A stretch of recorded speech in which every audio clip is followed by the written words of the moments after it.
नमस्कार, आप देख रहे हैं प्रश्नकाल। आपके साथ मैं हूं स्वप्निल। पीओके ऑपरेशन सिंदूर के बाद इसे सियासी डिबेट में आने में देर नहीं लगी। पिछले कुछ दिनों में लोगों ने पीओके के बारे में इतना जाना जितना कभी नहीं जाना था। बीजेपी और पीएम भी बोले, विपक्ष भी बोल रहा है। बीजेपी नेहरू की 5 भूल के आरोपों के साथ उतरी, कांग्रेस राहुल ले आते के स्पेकुलेशन के साथ। पर पीओके इतना आसान विषय नहीं है। समझिए, इतिहास में कुछ हुआ, ऐसा कर लेते या वैसा कर लेते, हाइपोथेटिकल बातें हैं। गारंटी कौन लेता है कि जो कहा वही होता। दूसरा, क्या पीओके को आज या पहले ले लेना, वो भी तब जब जम्मू कश्मीर ही देश के लिए टेढ़ी खीर बना हुआ हो, क्या फायदा पहुंचाता। लेकिन हमारी जमीन गई तो है। फायदा हो या नुकसान, लेंगे तो सही, पर कब और कैसे। साथ ही पीओके का शूल किसकी भूल, क्या नेहरू की ही गलती थी? अगर हां तो कांग्रेस ने कभी सुधारी क्यों नहीं? राहुल अगर ला सकते थे तो वो मनमोहन, राजीव, इंदिरा से ज्यादा पौरुष के धनी हैं। और एक बार, आज से कुछ सालों बाद, जब आज का इतिहास स्पेकुलेशन और हाइपोथेसिस से घिरेगा, तो फिर क्या ये नहीं कहा जाएगा कि 2025 में एक मौका आया तो था, लेकिन तब के पीएम ला नहीं पाए। ऐसे में आज की चर्चा का मकसद सिर्फ इतना कि वो कौन सी बातें हैं जो वेल एस्टेब्लिश्ड हैं, उन्हें जानना और समझना। मेरे साथ जो गेस्ट जुड़ रहे हैं, आपको इंट्रोड्यूस करवा देता हूं। मेरे साथ बीजेपी प्रवक्ता जयपाल सिंह मांडोता हैं, प्रियदर्शी भटनागर कांग्रेस प्रवक्ता हैं, कुछ ही देर में मेरे साथ जुड़ेंगे। एकलव्य सिंह राजनीतिक विश्लेषक हैं और जितेंद्र यादव राजनीतिक विश्लेषक हैं। आप सभी का स्वागत कर रहा हूं मैं समाचार प्लस पर। जयपाल जी, आपसे शुरुआत करता हूं। बीजेपी ने वेल एस्टेब्लिश तरीके से नेहरू की 5 भूल गिनाई हैं। उन्हीं से जुड़ा मेरा कुछ सवाल, जैसे मैं आपसे पूछना चाहता हूं कि बीजेपी के हिसाब से, आपके हिसाब से नेहरू यूएन क्यों गए थे? देखिए, 1949 में जब कराची समझौता हुआ, तो कराची समझौते में जो जैसा चाहिए था, एक अंग्रेज आके यहाँ पे सीमा रेखांकन करता है और उसके अकॉर्डिंग एलओसी बना दी जाती है। और चाइना और ब्रिटेन दोनों के दबाव में वो हिंदुस्तान के हकों के साथ में खिलवाड़ करते हैं। और आज जो हम देख रहे हैं पीओके जैसी समस्या, वो ठीक ढंग से हिंदुस्तान के हितों को वहां पर नहीं रख पाए। नहीं, लेकिन नेहरू यूएन क्यों गए थे आपके हिसाब से? मतलब क्या हुआ होगा? नहीं, वही मैं कह रहा हूं कि जो एलओसी बनी, लाइन ऑफ कंट्रोल बनी, जो आज भी वहां सिचुएशंस है, वो तो उनके यूएन जाने के बाद बनी। हाँ, है ना? तो वो यूएन गए ही क्यों? मैं यही कह रहा हूं कि जो कबायली अटैक हुआ 1947 के बाद, और कबायली अटैक में जिस हिसाब से जम्मू कश्मीर में जो सिचुएशन बनी, वहां के जो राजा थे महाराजा हरि सिंह जी, उस सिचुएशन को ठीक से हैंडल नहीं कर पाना। और वहां पे जो चीन का भी मैं कह सकता हूं कि डायरेक्ट इनडायरेक्ट जो प्रेशर रहा, या ब्रिटेन, और उन लोगों को हैंडल नहीं कर पाए, उसकी वजह से आज पीओके जैसी समस्या है। यूएन तो एक मीडिएटर के रूप में आया आगे, और मैं कहता हूं कि आज भी हम कह सकते हैं कि कोई मीडिएटर नहीं, बात होगी पीओके पे सीधी 1 to 1 होगी, कोई बीच में मीडिएटर नहीं। लेकिन मीडिएटर घुसाने वाले तो नेहरू जी थे, इसीलिए बीच में 20 दिसंबर 1948 को एक कैबिनेट की मीटिंग होती है जिसमें श्यामा प्रसाद जी भी थे। उसमें यह डिसाइड किया जाता है कि यूएन जाएंगे।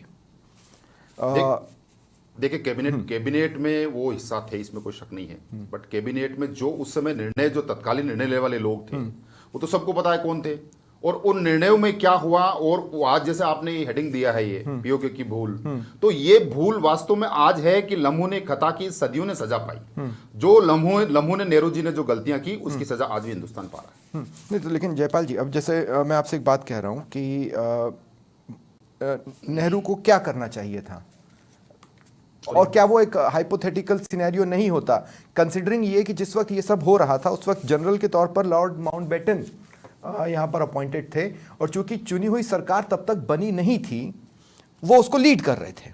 लेकिन जो कराची समझौता वो 1949 में हुआ है, और तब भी पहली सरकार नहीं बनी। रेड क्लिफ आया है। रेड क्लिफ नहीं, ये नेतृत्व तो कर ही रहे थे ना हिंदुस्तान का। जब तक तय हो गया, जब रेड क्लिफ आया, वो मात्र 1 महीने के अंदर, जिसके बारे में उसको कोई जानकारी नहीं है, क्या उसकी बात को इन्होंने स्वीकार कर लिया। उसने सीमांकन किया, उसने एलओसी बनाई, और भारत ने स्वीकार कर लिया। मतलब नेतृत्व वहां पे क्या कर रहा था, इसलिए ठीक ढंग से उसको हैंडल नहीं किया गया है, जिसकी वजह से इस प्रकार की प्रॉब्लम क्रिएट हुई। सरदार पटेल जम्मू कश्मीर से पहले हैदराबाद को डील करना चाहते थे, इस बात के भी उल्लेख जगह जगह पर मिलते हैं। और हम ये कह रहे हैं, या प्रधानमंत्री का ये मानना है कि पटेल ने जो सुझाव दिया उसे नेहरू ने नहीं माना, और इस तरह के सिनेरियोस बन गए। देखिए, निश्चित रूप से जो सिचुएशन उस समय थी, उस सिचुएशन को ठीक ढंग से हैंडल नहीं कर पाना, और अंग्रेजों के दबाव में चाहे लॉर्ड माउंटबेटन हो, चाहे चर्चिल हो, और चाहे रेडक्लिफ हो, ये जितने भी लोग आए इस प्रकार के दबाव में, और एक डायरेक्ट इनडायरेक्ट कह सकते हैं कि उपनिवेशवाद का प्रेशर भी रहा, और चाइना जैसे कंट्री भी, और ये विवाद कंटिन्यू चाह रहे थे, उस सिचुएशन को हैंडल नहीं कर पाना। पीओके जैसा सूल आज भी हिंदुस्तान में, तो अगर सरदार पटेल का सजेशन मान लेते तो ये स्थिति नहीं होती। सरदार पटेल जो कि पहले हैदराबाद को डील करना चाहते थे, जम्मू कश्मीर को नहीं। बिल्कुल, मैं कह रहा हूं यदि सरदार पटेल साहब का यदि कहना मानते तो पीओके जैसी समस्या हिंदुस्तान में आज नहीं होती, आज हिंदुस्तान का पीओके हिस्सा होता। ठीक है, और मेरा अंतिम सवाल ये कि आज से लगभग 30-40 साल के बाद जब 2025 का स्पेकुलेशन होगा, तब ये भी तो नैरेटिव बनाने की कोशिश होगी, जैसा कि अभी भी हो रही है, या ये भी तो एक नैरेटिव होगा कि इस बार जब मौका था तो हम रुक गए, हालांकि ऑपरेशन सिंदूर जारी है। अभी 2025 हम तो अभी भी फिंगर्स क्रॉस रखे हैं, हमें नहीं पता आपका मिशन है कि नहीं। 2025 अभी चल रहा है, और जैसा आप डिफेंस मिनिस्टर को सुना, प्राइम मिनिस्टर को सुना है, होम मिनिस्टर को सुना है, जिस प्रकार की सिचुएशंस पीओके में है, और कल ही हमारे राजनाथ सिंह जी ने कहा है कि वहां के लोग भी अब चाहते हैं कि वो भारतीय लगाना चाहते हैं। तो आप देखिए जिस प्रकार की सिचुएशन पीओके में बन रही है, तो बहुत मैं समझता हूँ अनुकूल परिस्थितियां बन रही है, और कोई बड़ी चीज नहीं होगी। अभी 2025 में समय है, और जिस प्रकार से सरकार कह रही है, भारतीय सेना कह रही है कि ऑपरेशन सिंदूर जारी है, तो देखिए आगे होता है क्या। ठीक है, एक ऑफ बीट बात मैं यहाँ पर जरूर बता दूं कि जब 2024 के चुनाव चल रहे थे, यूपी के सीएम योगी आदित्यनाथ ने ये अनाउंस किया था कि आप तीसरी बार प्रधानमंत्री बनाइए प्रधानमंत्री मोदी को, तो 6 महीने के भीतर पीओके आ जाएगा, और अभी हम वेट कर रहे हैं। प्रियदर्शी भटनागर जी मेरे साथ जुड़ चुके हैं। प्रियदर्शी जी, सीधी सी बात है, जिस वक्त का निर्णय हुआ वही लोग तो जिम्मेदार ठहराए जाएंगे, तो जब एलओसी पर सहमति बनी तो उसका जिम्मेदार कौन रहा होगा? नेहरू?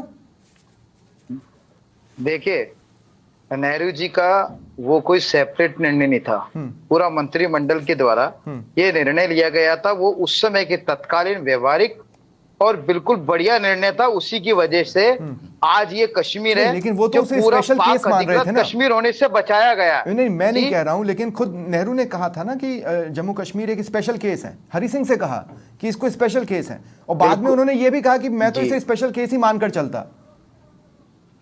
देखिए, ये तो स्पेशल केस आज तक बना हुआ है, ऐसा नहीं है कि आज की सरकार बोल दे कि ये स्पेशल केस नहीं है। ये स्पेशल केस तो आज तक बना हुआ है, लेकिन आप उस नजरिए से देखिए कि आज की तारीख में जो कश्मीर बचाया है वो नेहरू जी की वजह से ही बचा हुआ, वरना वो भी आज की तारीख में पाक अधिकृत कश्मीर होता। इस नजरिए से देखने की आवश्यकता है, लेकिन इस नजरिए से क्यों नहीं देखने की जरूरत पड़ रही है? क्योंकि क्या है, आज की जवाबदेही से बचने के लिए भविष्य को टटोला जा रहा है। था जब आपके पास इंडियन इंडिपेंडेंस एक्ट में कोई शर्त नहीं थी कि प्रिंसली स्टेट्स को भारत में विलय से पहले लोगों की राय ली जाएगी, लेकिन सिर्फ नेहरू ही तो चाहते थे कि लोगों की राय ली जाए, जबकि ऐसी कोई बाध्यता नहीं थी।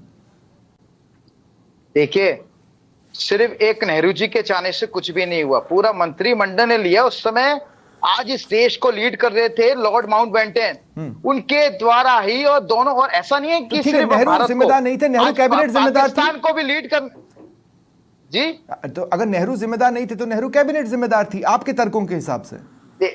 देखिए मैं क्या कह रहा हूं, मैं बिल्कुल स्पष्ट तौर पे कह रहा हूं, तत्कालीन उस समय के नजरिए से यह निर्णय बिल्कुल व्यवहारिक था और दुरुस्त था, और वो भारत के हित में था, और उसी निर्णय की वजह से आज जो कश्मीर है ना, वो हमारा है।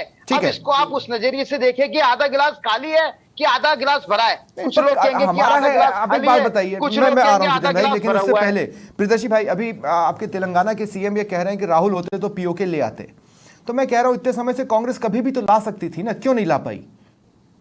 अगर हमारा है और ये फीलिंग आपकी है, या तो आप ये मान चुके हैं कि वो गलती हमसे हुई इसलिए अब हम उसको सुधारने की स्थिति में नहीं है। नहीं, देखिए, मैंने आपको बिल्कुल कहा उस समय के लिए बिल्कुल दुरुस्त निर्णय था, और उस समय हम कश्मीर को बचाया। दुरुस्त होने का कोई तो कारण बताइए, कोई तो सिनेरियो क्रिएट कीजिए ताकि हम ये समझ सकें कि इतिहास कह क्या रहा है। मैं बता रहा हूं ना, आज जो कश्मीर है, भारतीय सेना के शौर्य से, तत्कालीन प्रयासों से 1947 के कश्मीर की बात कर रहा हूं।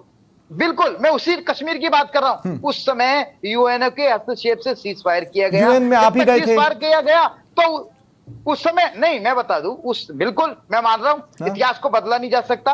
उस समय का सीज फायर के दौरान ये निर्णय हुआ जो एक तरफा नहीं था कि भारत के पास 2 सेकंड प्रियदर्शी भाई, मैं ये कह रहा हूं लॉर्ड माउंटबेटन के कहने पर यूएन जाना पड़ा। क्यों माना नेहरू ने लॉर्ड माउंटबेटन को? नहीं मानते। Point number 1। पॉइंट नंबर 2 ये कि यूएन तो आप ही गए ना सर, जिसकी बेसिस पर एलओसी बना। देखिए, देश के हित के अंदर ये बेहतर था, और उस समय जो तो देश सर का सिनेरियो बताइए ना कि बेहतर क्यों था, इसीलिए तो मौका दे रहा हूं मैं ये आपको। इसलिए बेहतर, बिल्कुल मैं आपको बता दूं, ये इसलिए बेहतर था, भारतीय सेना ने वहां पर जाकर हमारा कश्मीर के अधिकांश हिस्से पर कब्जा कर लिया था, जो आज तक हमारे पास में है। तो क्या हम इस चीज के लिए संतुष्ट नहीं है कि हमने एक बहुत बड़ा भाग आज कश्मीर, अच्छा, एक पॉइंट और उसका बेसिस पे आप मुझे बताइए, प्रधानमंत्री मोदी के हिसाब से नेहरू ने पटेल की बात नहीं मानी। अगर मान ली होती तो ये परिस्थितियां नहीं बनती। तो इसका मतलब है ना कि भाई नेहरू अपनी मर्जी से चला रहे थे, वो नहीं सुन रहे थे कैबिनेट की। देखिए, ये देखिए, मोदी जी के अधिकांश भाषण या तो राहुल गांधी जी के पर जाते थे, अब वो जवाहरलाल नेहरू जी और पटेल पर आ गए। जबकि आज एक बात बताइए, वो वर्तमान की बात क्यों नहीं करते हैं? सॉरी, आज उन्होंने क्या कर लिया? आज उन्होंने खुद को विश्वगुरु कहलाने वाले, जब उनके हाथ में बात आई तो आज दूसरे पे उंगली उठाने से पहले उनको ये देखना चाहिए कि 4 उंगलियां उनकी तरफ भी उठ रही हैं। ठीक है, उन्होंने ऐसा क्यों नहीं प्रयास कर लिया? आज उसको ठीक है। वैसे ये भी एक ऐतिहासिक फैक्ट है कि सरदार पटेल जब 14 महीने हो गए थे बैटल को, वो इस माइंड फ्रेम में थे कि इसको और ज्यादा लंबा नहीं खींचा जा सकता। लेकिन ठीक है, जितेंद्र यादव बार बार उंगली उठा रहे हैं, क्या जोड़ना चाह रहे हैं? मैं स्वप्निल प्रियदर्शी भाई से एक सवाल के साथ आगे बढ़ाऊंगा। मैं ये पूछना चाहूंगा कि ठीक है, उस वक्त का आप कह रहे हैं कि ये सही था, बस एक बात बता दीजिए कि क्या पटेल जी उस वक्त अव्यावहारिक थे? एक बार जवाब दीजिए प्रियदर्शी जी, फिर मैं आगे बात बढ़ाऊं। क्या पटेल साहब उस वक्त अव्यावहारिक थे? नहीं, इसका जवाब तो मैं भी देना चाहूंगा, अव्यवहारिक तो वो कभी नहीं थे। नहीं, उन्होंने कहा कि ये व्यवहारिक था। अब मैं एक तथ्य बताता हूं।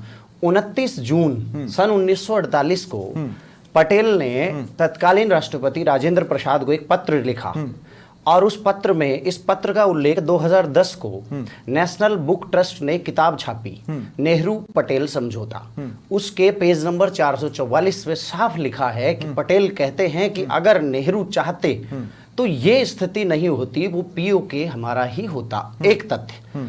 अब मैं इसमें दूसरी बात जोड़ूंगा। तो आरोप ये लगते हैं क्या नेहरू जी ने ये किया, क्या एक तरफा था? इसके थोड़ा सा पीछे जाएंगे कि राजा मोहन गांधी बहुत ही प्रबुद्ध लेखक हुए हैं, उनकी किताब है गांधी पटेल लाइफ। उसमें साफ साफ लिखा है, नेहरू का, पटेल का और मेहरचंद जो उस वक्त जम्मू कश्मीर रियासत के प्रतिनिधि थे, उनका जब मीटिंग चल रही थी तो मेहरचंद और पटेल जी दोनों चाहते थे कि तत्काल युद्ध छेड़ा जाए उन कबायलियों और पाकिस्तानी सेना के विरुद्ध। अब वो ऐसा क्यों कह रहे थे? क्या वो उग्र थे या अति उत्साही थे? नहीं, पर सेना तो युद्ध तो छेड़ा गया था। मैं एक तथ्य छोड़ रहा हूं यहां पे। मैं आपको बता दूं कि आज के पाकिस्तान के बन्नू नाम का एक प्रदेश है, उस बन्नू में एक मेजर थे OS किल्लत। उनके हाथ एक पत्र लगा पाकिस्तानी सेना का कि वो ऐसा करने वाले हैं। उन्होंने तुरंत भारतीय सरकार को आगाह किया कि ऐसा होने वाला है। तब वो मीटिंग बुलाई गई। उस मीटिंग से लेकर लगातार 4 घटनाएं ऐसी हुई कि कैबिनेट मीटिंग्स में नेहरू जी हमेशा इसको डिनॉय करते रहे कि हमला किया जाए। जब युद्ध हो गया तो भी आगे जाने के पक्ष में नहीं थे। इस बात का उल्लेख 4 बड़ी किताबों में मिलता है। अभी आपने एक बात कही, अभी कहा कि यूएन का, आपने बीजेपी प्रवक्ता से पूछा कि यूएन में कौन लेके गया या मामला क्या था। मैं आपको याद दिला दूं, 1 नवंबर 1947 को यह सलाह सबसे पहले माउंटबेटन ने जिन्ना को दी थी कि आप इस मैटर को कहां ले जाओ, यूएन में। लेकिन जिन्ना कुछ करता या ना करता, तत्कालीन उनके इतने ज्यादा नजदीकी और विश्वस्त नेहरू जी ने सलाह को क्यों माना? इतिहास तो सवाल पूछता है ना। तो 4 गलतियां कंटिन्यू और बैक टू बैक होती हैं। ठीक है, तो बड़ा विचित्र लगता है। ठीक है, तो इसके हिसाब से अगर हम एक पर्सपेक्टिव डेवलप करने की कोशिश करें, जो चेन ऑफ इवेंट्स उस तरफ रही हैं, हालांकि आपने मेरे सरदार पटेल से जुड़े 2-3 पॉइंट्स को काटा नहीं है, जिसमें मैंने ये बताया कि वो हैदराबाद को पहले डील करना चाहते थे, जो कि एक फैक्ट है, बिल्कुल फैक्ट है। दूसरा फैक्ट ये भी है कि 14 महीने बैटल होने के बाद सरदार पटेल भी और ज्यादा बैटल लंबा खींचने आपकी बात जो है ना स्वप्निल, ये विक्टोरिया सोफील्ड नाम की एक बड़ी प्रसिद्ध लेखिका हुई ब्रिटेन की। तो पर्सपेक्टिव क्या बन रहा है? उसमें भी यही लिखा है। पर्सपेक्टिव क्या बन रहा है? पर्सपेक्टिव यही बन रहा है कि उस समय गलत हो गया, गलती हुई है, जिसे स्वीकार करना होगा। बिल्कुल जाहिर सी बात है। और यहाँ लोकतंत्र में एक शब्द होता है, मैं सबको याद दिला दूं, लोकतंत्र में सरकार जो होती है एक प्रशासनिक शब्दावली होती है कि अमुक प्रधानमंत्री की कैबिनेट सरकार, चूंकि वो पूरा का पूरा उस पूरी धुरी होती है पहिए की प्रधानमंत्री, तो सारी अकाउंटेबिलिटी उसी के नाम पर ली जाती है। ये नहीं कह सकते कैबिनेट में लिया गया, अरे कैबिनेट में लिया गया था तो फिर इतना महत्वपूर्ण कैबिनेट मंत्री बार बार राष्ट्रपति को कह रहा है, तमाम संसार के फैक्ट बता रहे हैं कि मंत्री उस मंत्रिमंडल में सहमत नहीं थे, तो जाहिर सी बात है कोई तो जिम्मेदारी लेगा ना। ठीक है, एकलव्य ओपनिंग स्टेटमेंट दें। देखिए स्वप्निल जी, मैं एक बात कहना चाहता हूँ कि हमें एक बात को स्पष्ट तरीके से समझना पड़ेगा। देखिए इतिहास में क्या हुआ क्या नहीं हुआ इसकी हमने काफ़ी डिटेल में बात कर ली कि उस समय क्या था, कैसी कैसी सिचुएशन थी, बट एक आप इसको ना एक जो सामान्य व्यक्ति होता है उसके पॉइंट ऑफ व्यू से सोचिए। मान लीजिए कि आज मेरा घर है, नहीं, पर सामान्य व्यक्ति को डिप्लोमेसी से क्या लेना देना? नहीं, बहुत कुछ है, देश से तो लेना देना है ना, देश की इंटीग्रिटी से तो लेना देना है ना, अपनी सरकार का अपनी देश की इंटीग्रिटी को लेके क्या एटीट्यूड है उससे तो लेना देना है ना। तो मैं आपको बताऊं स्वप्निल जी, देखिए होता क्या है कि मान लीजिए आज मेरा घर है, मुझसे कोई कमजोर व्यक्ति मेरे घर में आके मेरे घर के किसी पोर्शन में कब्जा कर लेता है, तो मैं क्या करूंगा? मैं किसी तीसरे के पास नहीं भागूंगा कि भाई साहब मेरा सेटलमेंट कराओ कोई। अगर मेरे में दम होगा, अगर मेरे में हिम्मत होगी, वो मुझसे कमजोर होगा, तो 4 जूते मार के उसको पहले अपने घर से बाहर निकालूंगा। नहीं, एक छोटा सा काउंटर है इसी पॉइंट पर एक छोटा सा काउंटर है कि भारत को और पाकिस्तान को कितनी सेना दी ही गई थी, और दूसरा उस समय भारत ताजा आजाद हुआ था। तो इस पॉइंट को भी हमें आप क्या मद्देनजर रखना होगा। चाह रहे हो कि हमारी सेना में उस समय वो क्षमता नहीं थी? नहीं, मैं ये बोल रहा हूं ड्राइव आउट कर सके पीओके। मैं ये पूछ रहा हूं कि उस सिनेरियो, इस क्वेश्चन का फिर औचित्य क्या है? इस क्वेश्चन का औचित्य यह है कि क्या उस सिनेरियो के हिसाब ने डिसीजन को बैक नहीं किया होगा? जैसे आज ऑपरेशन सिंदूर को बैक करने के लिए हमारे पास संसाधन है, हमारे पास नंबर्स हैं, हम हर चीज में बेटर हैं। स्वप्निल जी, पाकिस्तान उस समय महात्मा गांधी जी के एक तरह से उनके थ्रू 50 करोड़ रुपए की भीख मांग रहा था हमसे, ये सिचुएशन थी उस समय, ठीक है? तो पाकिस्तान की क्षमता से तो हमारे पास बहुत ज्यादा क्षमता थी, और हमारी सैन्य क्षमता भी ऐसी थी कि जब वो जहां तक पहुंची थी, वो उससे आगे भी पाकिस्तान की सेना जो अवैध रूप से वहां पे आई थी उसको बहुत आराम से ड्राइव आउट कर सकती थी। ठीक है, खैर मैं मानता हूं फिर भी हो सकता है कि उस समय के नेतृत्व का ऐसा लगा होगा कि हम डायरेक्ट कन्फ्रंटेशन में इस समय नहीं पड़ना चाहते, लेकिन इस बात को हमें एक्सेप्ट करना पड़ेगा कि उन्हें ऐसा लगा होगा, और इसीलिए उन्होंने इस इशू के साथ साथ कश्मीर की इशू को सदा के लिए इंटरनेशनल कर दिया यूएन में जाके। सेकेंड पार्ट जो है स्वप्निल जी, इसका 1965 या 71 में आया, जब हमने जिन युद्धों को जीता, और मैं मानता हूं कांग्रेस की सरकार थी उस समय, लेकिन क्या प्रश्न जो आज पूछा जा रहा है, उस समय भी तो 93,000 उनके सोल्जर्स हमारे कब्जे में थे ना, तब क्यों नहीं ले लिया पीओके? क्यों नहीं नेगोशिएट कर लिया उस समय, और उनके सोल्जर्स को तो वापस दे दिया? हमारे 51 सोल्जर आज तक कहां हैं जो उनने कैदी बनाए थे? किसी को नहीं पता। आज अब हम आ जाते हैं स्वप्निल जी आज की बात पे, ठीक है? देखिए मैं समझता हूं कि हमें एक बात बहुत क्लैरिटी से समझनी पड़ेगी स्वप्निल जी, कि जो सरकार है होती है और जो सेना होती है, वो इस तरह के जो ऑपरेशंस करती है, जो ऑब्जेक्टिव्स बनाती है, वो जन भावनाओं के ऊपर नहीं बनाती है। उसका एक ब्लूप्रिंट होता है, एक रोड मैप होता है। और अभी का जो ऑपरेशन सिंदूर का जो इमीडिएट ऑब्जेक्टिव था, वो ये था कि जिन टेररिस्ट ने हमला करा उनकी जड़ को जाके डिस्ट्रॉय करना, वो उन्होंने किया। उसके बाद, और उन्होंने वो करने के बाद पाकिस्तान की सेना को इन्फॉर्म भी किया कि हमारा ऑब्जेक्टिव आपको हिट करना या आपके देश को हिट करना नहीं है। परंतु उसके बाद जब पाकिस्तान ने गलत तरीके से उस पर रिटेलिएट करा, तो भारतीय सेना ने उसके रिटेलिएशन कंप्लीट कर लूं बस 10 इंटरनेशनल कम्युनिटी का जिस तरह का रिएक्शन रहा है, या जिस तरह की इंटरनेशनल डिप्लोमेसी को लेकर बातें रही हैं, क्या आपको लगता है कि वो विथस्टैंड कर रही है?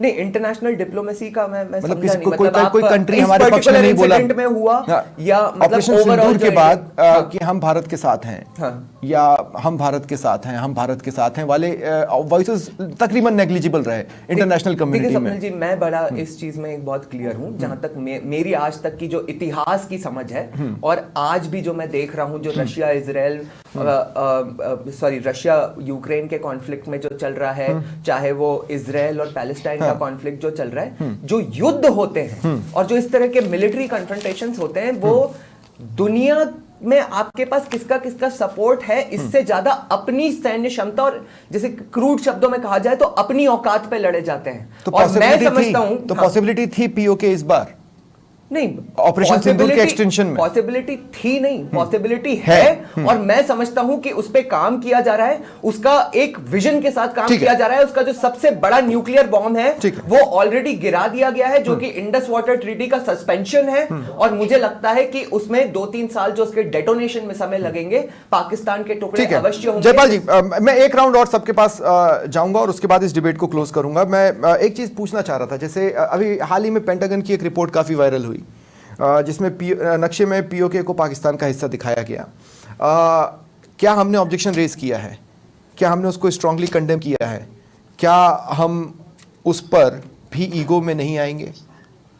निश्चित रूप से ऑब्जेक्शन रेज किया गया है और कहाँ ऑब्जेक्शन जारी है। और इस प्रकार जैसे अभी कहाँ ऑब्जेक्शन रेज किया है? सब जहाँ जैसे अपने डेलीगेशंस हैं जो गए हैं, डेलीगेशंस गए हैं वहाँ अभी जो एकलव्य सिंह जी कह रहे हैं कि जो जारी है आज पाकिस्तान को एक ऑपरेशन सिंदूर में कह सकते हैं कि पीओके को नहीं लिया हमने, लेकिन ये नहीं कह सकते हैं कि वो कार्रवाई जारी नहीं है।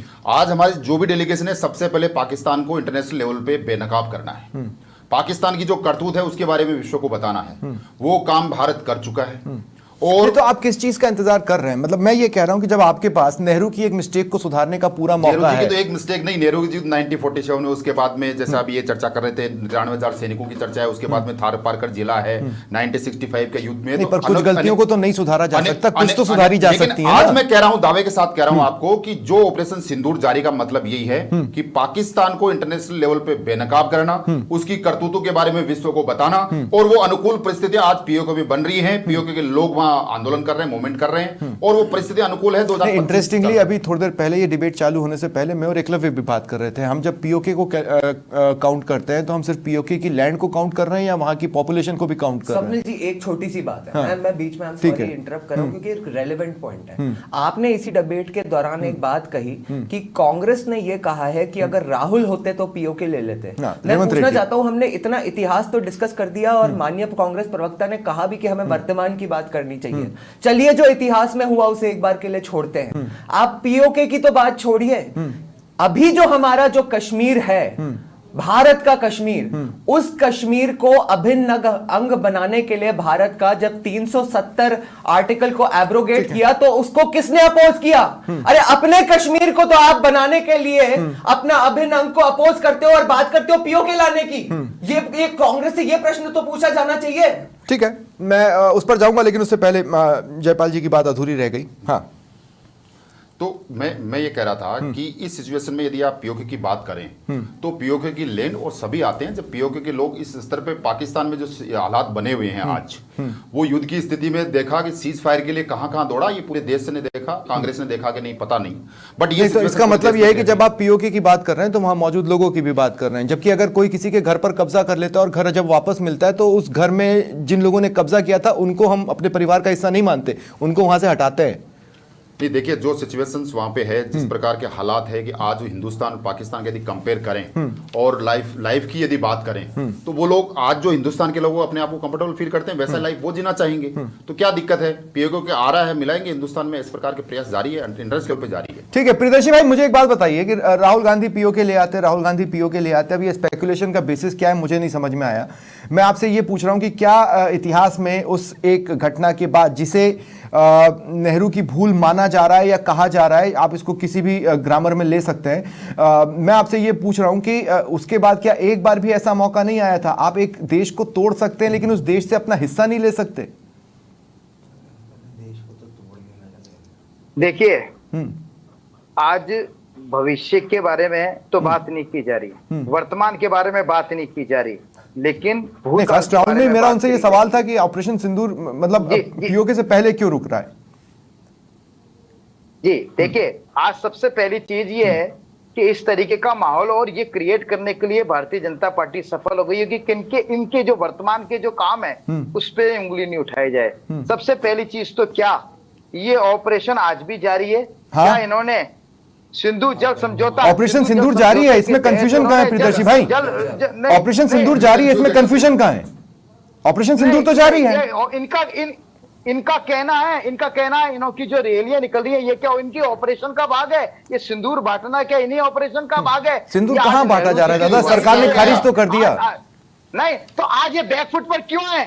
ये बैकफुट पर क्यों है? कैसे है, समझाइए ना मुझे, मैं भी जानना चाह रहा हूं ये बैकफुट पर कैसे है? चुनाव इसलिए मैं बता रहा हूं ना, पहले तो इनके नेताओं ने कह दिया हम घर घर जाके सिंदूर बांटेंगे, सार्वजनिक तौर पर कहा इनके नेताओं ने। किसने कहा? एक दो बताइए। के मंत्रियों ने कहा, सब जनों ने कहा। अरे कैसे बात कर रहे हो? कौन से मुख्यमंत्री ने कहा? पूरे देश ने कहा। और आज की तारीख, एक अखबार की न्यूज को आपने पूरे इंडिया में वायरल कर दिया। बात बताइए, अगर आपने नहीं कहा, किसने कहा? किसने कहा तो बताइए। लेकिन coming back to the topic, नहीं मैं वापस आपको टॉपिक पे लाना चाहता हूं। मैं आपको एक टॉपिक पे लाना चाहता हूं। मैं आप ये कह रहा हूं, मुझे ये बहुत अच्छा लग रहा है कि कांग्रेस मोदी सरकार से उम्मीद कर रही है कि आप पीओके ला सकते थे, आप लाने से पहले क्यों रुक गए? मुझे इस बात की बहुत खुशी है, लेकिन मैं ये समझना चाह रहा हूं कि कांग्रेस क्यों नहीं ला पाई? बात नहीं करना चाहते ना, ये ऐसा है उस समय की जो तत्कालीन परिस्थितियां थी उसमें सबसे बेहतर यह था कि आज का जो कश्मीर जिसको हम हमारा बता रहे हैं, ये नेहरू जी का और कांग्रेस का ही प्रयास है कि आज हमने इसको अर्जित किया है। आप उस चीज को तो देख नहीं रहे, और आप जो भाग रह गया, जो काम रह गया, उसके ऊपर आप उंगली उठा रहे, लेकिन आज आप ये नहीं देख रहे आज आपकी स्थिति क्या है। ठीक है, आज आपकी स्थिति क्या है? ठीक है प्रितेश भाई, अब मैं एकदम क्लोजिंग मोमेंट्स पर हूं। जितेंद्र यादव, मैं आपको भी स्वेच्छा पर छोड़ रहा हूं और एकलव्य को मैं डिबेट के क्लोजिंग में लूंगा। क्या जोड़ना चाहते हैं जितेंद्र जी इसमें आप? देखिए, यहाँ मेरे बंधुओं की बातों में ही मैं ऐड करना चाहूंगा। इसको दो दृष्टिकोण से देखिए। एक तो उस वक्त जो घटना हुई, वास्तव में वो एक बहुत महत्वपूर्ण टर्म मैं आपको याद दिलाता हूं, विदेश नीति का एक व्यक्तिपरक होने का दुष्परिणाम था।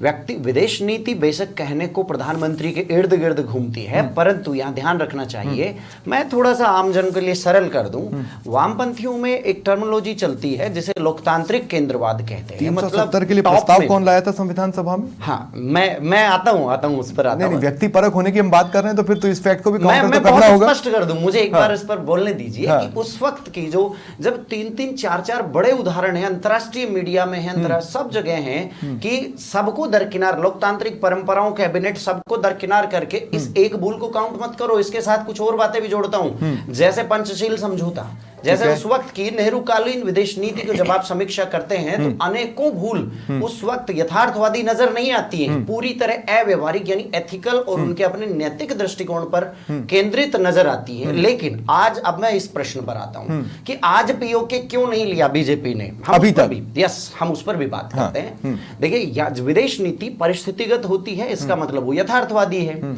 वहां पूरी तरह लोकतंत्र प्रक्रिया या लोकतांत्रिक प्रक्रिया को किनारे रख के निर्णय किया गया, जिसका दुष्परिणाम पीओके रहा। लेकिन आज की परिस्थिति में हम जब किसी भी देश से प्रतिकार करते हैं या पीओके लेने की सीधी बात जब हम करते हैं, तो ये कई फैक्टर पर निर्भर करता है। जरा ध्यान से समझिए, इसमें राष्ट्रहित को साधने के लिए हमें सामने वाले के साथ साथ अंतर्राष्ट्रीय परिदृश्य को साधना पड़ता है, ये व्यवहारिक जरूरत है। यहां पे एक शब्द आता है, आप इसको अदरवाइज मत लेना, वैसे स्वतंत्र है सब अपने हिसाब से इसकी व्याख्या करने के लिए। न्यूक्लियर पावर एक डिटरेंस की तरह होती है, एक बिंदु, वो भी ध्यान रखना होता है। दूसरा हमें अंतर्राष्ट्रीय जगत और कूटनीति में कितना आगे हैं, कितना पीछे। डर से बैठे रहेंगे तो फिर तो बैठे ही रहेंगे। डर नहीं, मैंने कहा था कि आप अपने हिसाब से स्वतंत्र हो, पर मुझे इस पे कंप्लीट करने दीजिए। इसमें ये दोनों, जो मैं किसी को डिफेंड नहीं कर रहा हूं, मैं परिस्थितिगत निर्णय लेने की बात के पीछे के फैक्ट एक विद्यार्थी की तरह बता रहा हूं कि अंतर्राष्ट्रीय जगत में आप जितने वैश्विक हो जाते हो, आपके निर्णय भी उतने ही वैश्विक कहलाते हैं, वो व्यक्ति से नहीं कहे जाते। उस दौर में व्यक्तिगत हुआ करता था, तो खामियाजा सामने। तो अगर हाइपोथेसिस के हिसाब से अगर हम पीओके अभी नहीं ले पाते हैं, तो आज से 30 साल बाद 2025 के इतिहास में ये भी एक भूल काउंट हो जाएगी। डेफिनेटली इसकी समीक्षा का हम पूरा जो है इतिहास पर छोड़ते हैं, वो भी समीक्षा तो करेगा और सवाल पूछना जनता का हक है। ठीक है, एकलव्य क्लोजिंग कमेंट। देखिए, मैं तो बड़ा सिंपल है, जहां तक इतिहास की बात है, चाहे पीओके हो चाहे अक्साई चिन्ह हो, उस समय जो सरकार थी उसी का दोष है कि भारत की इतनी महत्वपूर्ण टेरिटरीज हमारे देश से छूट के चली गई। अब हम बात कर लें वर्तमान की। वर्तमान में अपॉर्चुनिटी क्रिएट करने की बात है, अपनी नेशनल टेरिटरीज को वापस लेने की, और मैं समझता हूं कि हमारी सरकार और सेना साथ में मिलकर इसके लिए एक ब्लूप्रिंट बना चुके हैं।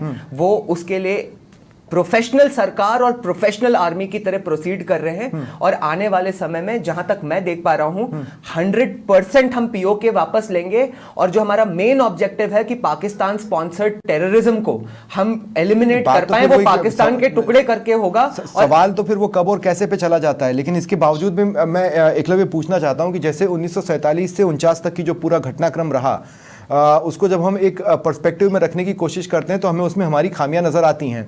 हम पीओके में आज की डेट में हम जितना लेट कर रहे हैं, क्या वो पर्सपेक्टिव में लेट की श्रेणी में आएगा या नहीं आएगा? देखिए स्वप्निल जी, मैं आपको बताऊं, अब आप मुझे फिर आधा मिनट दे दो, हाँ, बिल्कुल, बिल्कुल, ठीक है। हाँ। देखिए, मैं क्यों बार बार ब्लूप्रिंट की बात करता हूं, इसलिए करता हूं कि देखिए जब ये नरेंद्र मोदी जी की नेतृत्व में जब ये भाजपा की सरकार बनी तो उसके बाद जो इंसिडेंट्स हुए हैं, सबसे पहले जब उरी की घटना हुई 2016 में, तो भारत ने एक तरह से आप देखेंगे कि एलओसी को क्रॉस करके और वहां पे सर्जिकल स्ट्राइक करी। 2019 में जब पुलवामा की घटना हुई तो हमारी सेना ने इंटरनेशनल बॉर्डर को क्रॉस करके बालाकोट में एयर स्ट्राइक्स करी। इस बार जब ये घटना हुई पहलगाम की तो हमारी सेना ने पाकिस्तान के हार्टलैंड में जाके पंजाब और सिंध जैसी जगहों पे उनके टेररिस्ट बेसेस उड़ाए, उनके एयर बेसेस उड़ाए। पाकिस्तान ने जब रिटेलिएट करा तो उनके न्यूक्लियर बेस के पास में हिट करके अपनी क्षमता को भी बता दिया कि ये जो तुम न्यूक्लियर डेटरेंस की जिसकी अभी बात हो रही थी ना, जो धमकी देते हो, उससे हम नहीं डरने वाले और ये हमारी क्षमता है। मैं समझता हूं कि इस तरह स्टेप वाइज प्रोसीड करा है हमारी सेना ने और अगला स्टेप क्या होगा, किस तरह से क्या लेने का होगा। जब आपका दुश्मन अपनी सबसे कमजोर स्थिति में होता है, उस वक्त उस पर फाइनल अटैक सबसे पूरी जोरदार तरीके से कर देना चाहिए जी, है ना। जिस समय ऑपरेशन सिंदूर अपने चरम पर था, पाकिस्तान को हम उसकी सबसे कमजोर स्थिति में पहुंचा चुके थे।